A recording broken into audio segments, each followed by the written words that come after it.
بسم الله الرحمن الرحيم. الحمد لله الذي أنزل على عبده الكتاب ولم يجعل له عوجا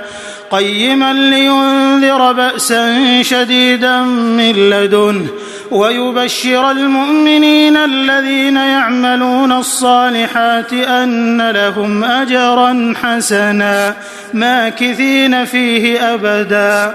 وينذر الذين قالوا اتخذ الله ولدا ما لهم به من علم ولا لآبائهم كبرت كلمة تخرج من أفواههم إن يقولون إلا كذبا فلعلك باخع نفسك على آثارهم إن لم يؤمنوا بهذا الحديث أسفا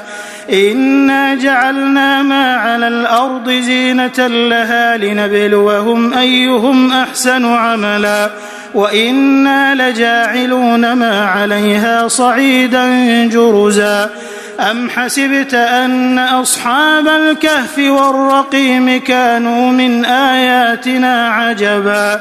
إذ أوى الفتية إلى الكهف فقالوا ربنا آتنا من لدنك رحمة وهيئ لنا من أمرنا رشدا فضربنا على آذانهم في الكهف سنين عددا ثم بعثناهم لنعلم أي الحزبين أحصى لما لبثوا أمدا نحن نقص عليك نبأهم بالحق إنهم فتية آمنوا بربهم وزدناهم هدى وربطنا على قلوبهم إذ قاموا فقالوا ربنا رب السماوات والأرض لن ندعو من دونه إلها لقد قلنا إذا شططا هؤلاء قوم اتخذوا من دونه آلهة لولا يأتون عليهم بسلطان بين فمن أظلم ممن افترى على الله كذبا وإذ اعتزلتموهم وما يعبدون إلا الله فأووا إلى الكهف ينشر لكم ربكم من رحمته ويهيئ لكم من أمركم مرفقا وترى الشمس إذا طلعت تزاور عن كهفهم ذات اليمين وإذا غربت تقرضهم ذات الشمال وهم في فجوة منه ذلك من آيات الله من يهد الله فهو المهتد ومن يضلل فلن تجد له وليا مرشدا وتحسبهم أيقاظا وهم رقود ونقلبهم ذات اليمين وذات الشمال وكلبهم باسط ذراعيه بالوصيد لو اطلعت عليهم لوليت منهم فرارا ولملئت منهم رعبا وكذلك بعثناهم ليتساءلوا بينهم قال قائل منهم كم لبثتم قالوا لبثنا يوما أو بعض يوم قالوا ربكم أعلم بما لبثتم فابعثوا أحدكم بورقكم هذه إلى المدينة فلينظر أيها أزكى طعاما فليأتكم برزق منه وليتلطف ولا يشعرن بكم أحدا إنهم إن يظهروا عليكم يرجموكم أو يعيدوكم في ملتهم ولن تفلحوا إذا أبدا وكذلك أعثرنا عليهم ليعلموا أن وعد الله حق وأن الساعة لا ريب فيها إذ يتنازعون بينهم أمرهم فقالوا ابنوا عليهم بنيانا ربهم أعلم بهم قال الذين غلبوا على أمرهم لنتخذن عليهم مسجدا سيقولون 3 رابعهم كلبهم ويقولون 5 سادسهم كلبهم رجما بالغيب ويقولون 7 وثامنهم كلبهم قل ربي أعلم بعدتهم ما يعلمهم إلا قليل فلا تمار فيهم إلا مراء ظاهرا ولا تستفت فيهم منهم أحدا ولا تقولن لشيء إني فاعل ذلك غدا إلا أن يشاء الله واذكر ربك إذا نسيت وقل عسى أن يهديني ربي لأقرب من هذا رشدا ولبثوا في كهفهم 300 سنين وازدادوا 9 قل الله أعلم بما لبثوا له غيب السماوات والأرض أبصر به وأسمع ما لهم من دونه من ولي ولا يشرك في حكمه أحدا واتل ما أوحي إليك من كتاب ربك لا مبدل لكلماته ولن تجد من دونه ملتحدا واصبر نفسك مع الذين يدعون ربهم بالغداة والعشي يريدون وجهه ولا تعد عيناك عنهم تريد زينة الحياة الدنيا ولا تطع من أغفلنا قلبه عن ذكرنا واتبع هواه وكان أمره فرطا وقل الحق من ربكم فمن شاء فليؤمن ومن شاء فليكفر إنا أعتدنا للظالمين نارا أحاط بهم سرادقها وإن يستغيثوا يغاثوا بماء كالمهل يشوي الوجوه بئس الشراب وساءت مرتفقا إن الذين آمنوا وعملوا الصالحات إنا لا نضيع أجر من أحسن عملا أولئك لهم جنات عدن تجري من تحتهم الأنهار يحلون فيها من أساور من ذهب ويلبسون ثيابا خضرا من سندس واستبرق متكئين فيها على الأرائك نعم الثواب وحسنت مرتفقا واضرب لهم مثل الرجلين جعلنا لأحدهما جنتين من أعناب وحففناهما بنخل وجعلنا بينهما زرعا كلتا الجنتين آتت أكلها ولم تظلم منه شيئا وفجرنا خلالهما نهرا وكان له ثمر فقال لصاحبه وهو يحاوره أنا أكثر منك مالا وأعز نفرا ودخل جنته وهو ظالم لنفسه قال ما أظن أن تبيد هذه أبدا وما أظن الساعة قائمة ولئن رددت إلى ربي لأجدن خيرا منها منقلبا قال له صاحبه وهو يحاوره أكفرت بالذي خلقك من تراب ثم من نطفة ثم سواك رجلا لكن هو الله ربي ولا أشرك بربي أحدا لكن هو الله ربي ولا أشرك بربي أحدا ولولا إذ دخلت جنتك قلت ما شاء الله لا قوة إلا بالله إن ترني أنا أقل منك مالا وولدا فعسى ربي أن يؤتيني خيرا من جنتك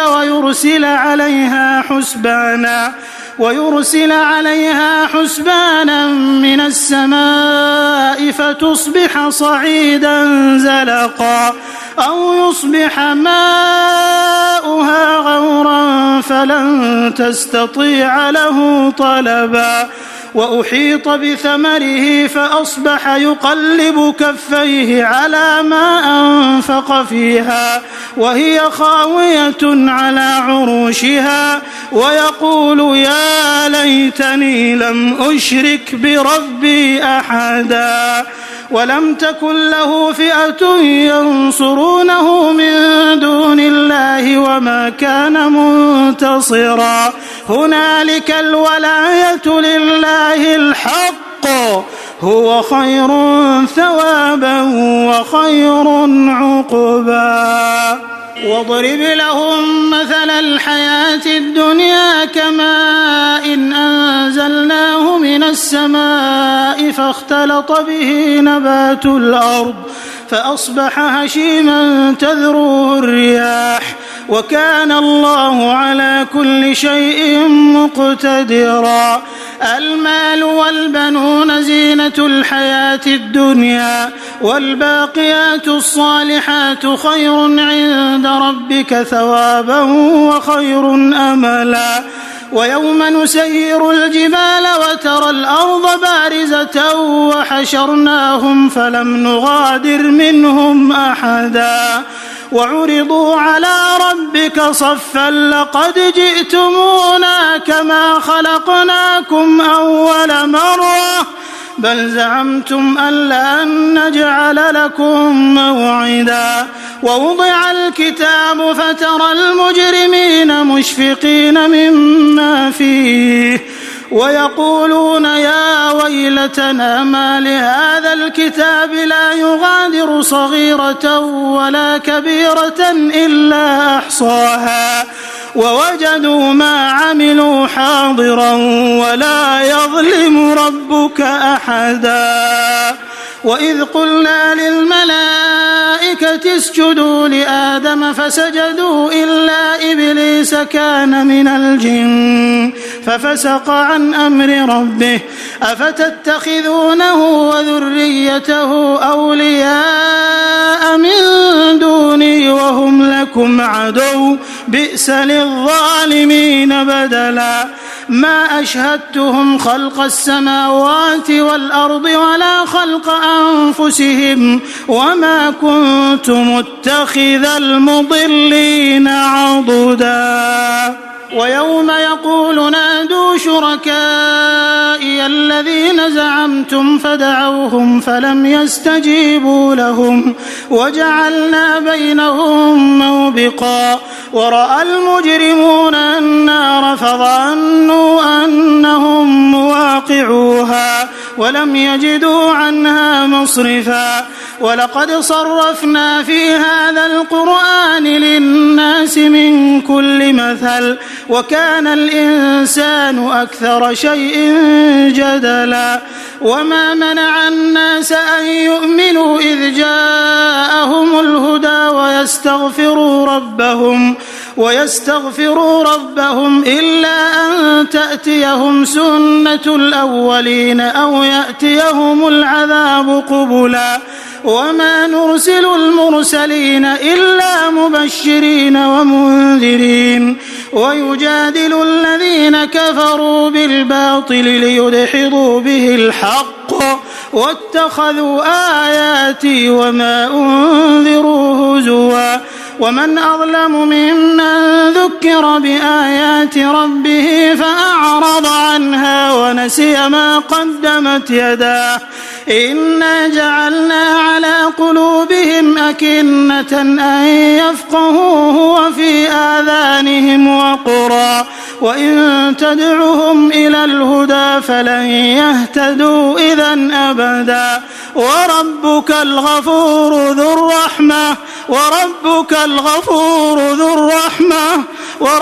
الغفور ذو الرحمة لو يؤاخذهم بما كسبوا لعجل لهم العذاب بل لهم موعد لن يجدوا من دونه موئلا وتلك القرى أهلكناهم لما ظلموا وجعلنا لمهلكهم موعدا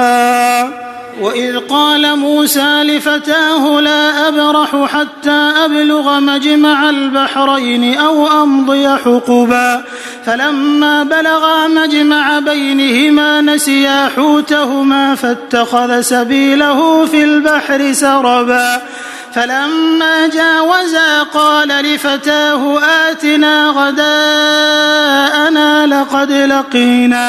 لقد لقينا من سفرنا هذا نصبا قال أرأيت إذ أوينا إلى الصخرة فإني نسيت الحوت وما أنسانيه إلا الشيطان أن أذكره واتخذ سبيله في البحر عجبا قال ذلك ما كنا نبغي فارتدا على آثارهما قصصا فوجدا عبدا من عبادنا آتيناه رحمة من عندنا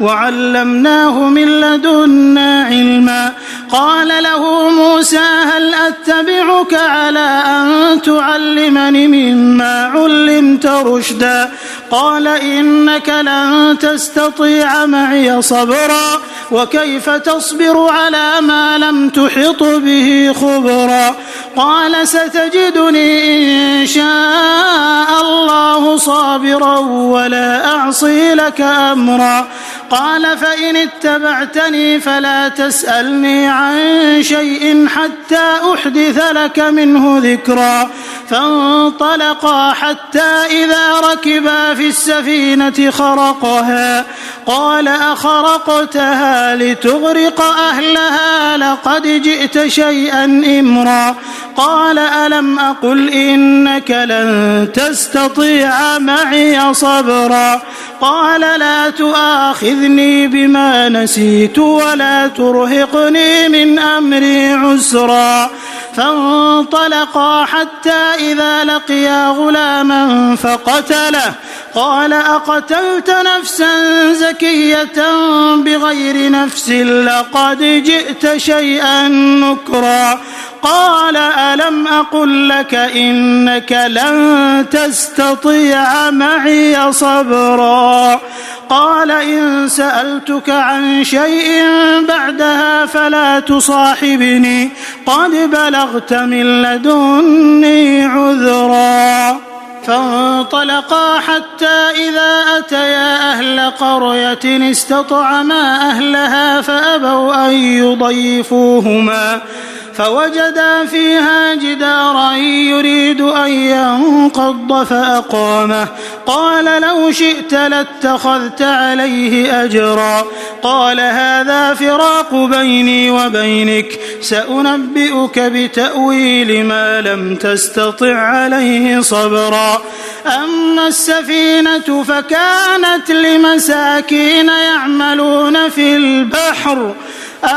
السفينة فكانت لمساكين يعملون في البحر فأردت أن أعيبها وكان وراءهم ملك يأخذ كل سفينة غصبا وأما الغلام فكان أبواه مؤمنين فخشينا أن يرهقهما طغيانا وكفرا فأردنا أن يبدلهما ربهما خيرا منه زكاة وأقرب رحما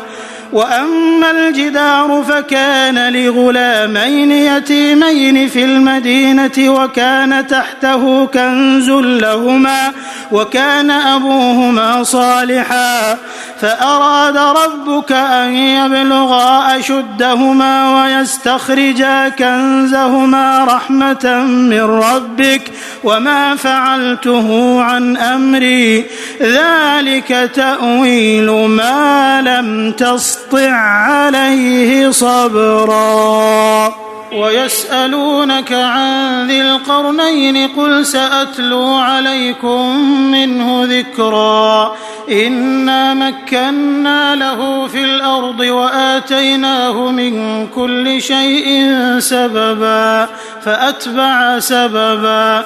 حتى إذا بلغ مغرب الشمس وجدها تغرب في عين حمئة ووجد عندها قوما قلنا يا ذا القرنين إما أن تعذب وإما أن تتخذ فيهم حسنا قال أما من ظلم فسوف نعذبه ثم يرد إلى ربه فيعذبه عذابا نكرا وأما من آمن وعمل صالحا فله جزاء الحسنى وسنقول له من أمرنا يسرا ثم أتبع سببا حتى إذا بلغ مطلع الشمس وجدها تطلع على قوم لم نجعل لهم من دونها سترا كذلك وقد أحطنا بما لديه خبرا ثم أتبع سببا حتى إذا بلغ بين السدين وجد من دونهما قوما لا يكادون يفقهون قولا قالوا يا ذا القرنين إن يأجوج ومأجوج مفسدون في الأرض فهل نجعل لك خرجا على أن تجعل بيننا وبينهم سدا قال ما مكني فيه ربي خير فأعينوني بقوة أجعل بينكم وبينهم ردما آتوني زبر الحديد حتى إذا ساوى بين الصدفين قال انفخوا حتى إذا جعله نارا قال آتوني أفرغ عليه قطرا فما استطاعوا أن يظهروه وما استطاعوا له نقبا قال هذا رحمة من ربي فإذا جاء وعد ربي جعله دكاء وكان وعد ربي حقا وتركنا بعضهم يومئذ يموج في بعض ونفخ في الصور فجمعناهم جمعا وعرضنا جهنم يومئذ للكافرين عرضا الذين كانت أعينهم في غطاء عن ذكري وكانوا لا يستطيعون سمعا أفحسب الذين كفروا أن يتخذوا عبادي من دوني أولياء إنا أعتدنا جهنم للكافرين نزلا قل هل ننبئكم بالأخسرين أعمالا الذين ضل سعيهم في الحياة الدنيا وهم يحسبون أنهم يحسنون صنعا أولئك الذين كفروا بآيات ربهم ولقائه فحبطت أعمالهم فلا نقيم لهم يوم القيامة وزنا ذلك جزاؤهم جهنم بما كفروا واتخذوا آياتي ورسلي هزوا إن الذين آمنوا وعملوا الصالحات كانت لهم جنات الفردوس نزلا خالدين فيها لا يبغون عنها حولا قل لو كان البحر مدادا لكلمات ربي لنفد البحر قبل أن تنفد كلمات ربي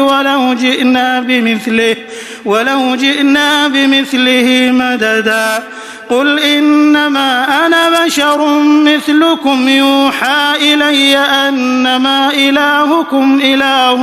واحد فمن كان يرجو لقاء ربه فليعمل عملا صالحا فليعمل عملا صالحا ولا يشرك بعبادة ربه أحدا.